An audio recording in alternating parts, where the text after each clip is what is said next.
Do we create our own reality, or is everything destiny or fate?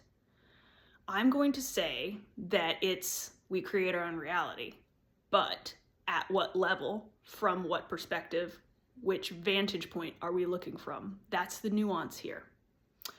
Destiny or fate does exist to the ego, to the small self, but we create 100% of our reality from the higher self, soul vantage point, who has a bird's eye view of our life, who is more connected to God, to source, who understands our soul plan, who actually wrote our soul plan.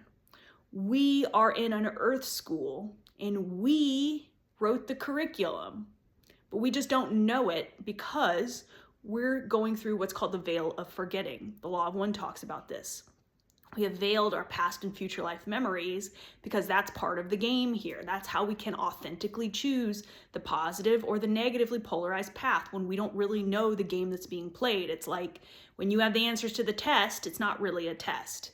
So that's why we don't know who we are, and that's why we come in here with this veiled perception. But really, we do create our reality 100%, number one, through this blueprint that the soul has created for the self, which can be like a house blueprint, but doesn't mean that that's not the house itself, right? That's not the free will that comes in when you choose different directions within the path. You might want to change the color of the siding, or you might want to move this room over here, or change a little bit of this or that once you start the building process. So there might be like a vague foundation that's built, but the free will comes in with how you're building the house. Same thing looking at astrology charts. You could say this is destiny, this is fate, this is God's will, blah, blah, blah. People play their archetypes out in Vedic astrology. Specifically, when I look at the depth of it, the Navamsa D9 chart and the D60 chart, you can see people play out some really wild patterns, which they don't even know about astrology, and they're acting out these archetypes. But there are different higher, lower, medium expressions of these archetypes, and not everyone plays them out exactly as an astrologer would say they're played out.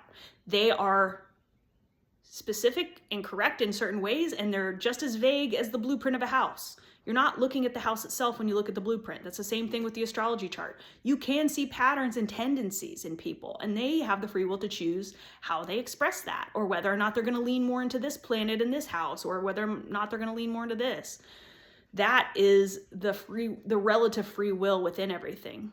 But we create our reality through our frequency, through our state of being, not necessarily through our thoughts, although our thoughts do create our frequency. If you're thinking negative thoughts a lot, you're going to lower your frequency. It's just really simple math. I think a lot of people know this, but a lot of people are also in the victim consciousness, and they don't think they're creating their reality from that vantage point. They think life is being done to them, or these unfair circumstances are happening and they can't catch a break and this and that. And that's just being completely immersed in ego.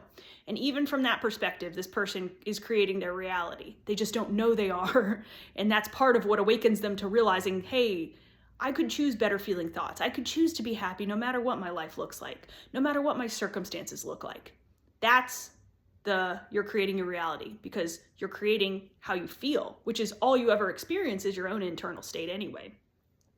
Anything you see outside your reality over a consistent period of time is your old vibration playing out now. So you can accept that, and you can choose to feel better. You can choose better feeling thoughts. You can choose to focus on appreciating things rather than what's gone wrong or complaining. You can speak positively, or you can choose not to speak at all. You can make a decision that you want to go out into nature today instead of doing extra work at the office. Like, there are certain things we have little bits of like control over in our lives, and we can choose with our free will to constantly focus on what is going to keep my vibration up, and what are my intentions behind everything I'm doing. Am I connected to source? Am I connected to giving love and light to the world, or am I trying to take things, trying to take validation and acceptance and all of this stuff from the world? These are all subtle nuances, but this is all collectively our vibration, which is what creates our reality. We do create our reality through our vibration, but our vibration is so many things. So once we realize we do, we have to look at every little area of our lives and to see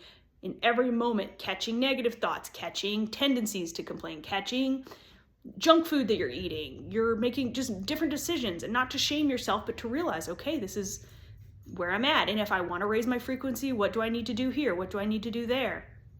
having that and then trusting that it's going to play out as a higher frequency. And regardless, once you start feeling better, it doesn't really matter what your life looks like that much. So that's the irony of it, is that you do create your reality and life can start to look easier and better, but it comes first with creating an easier and better feeling inside yourself, and then it's reflected outward. And that is how we create our reality.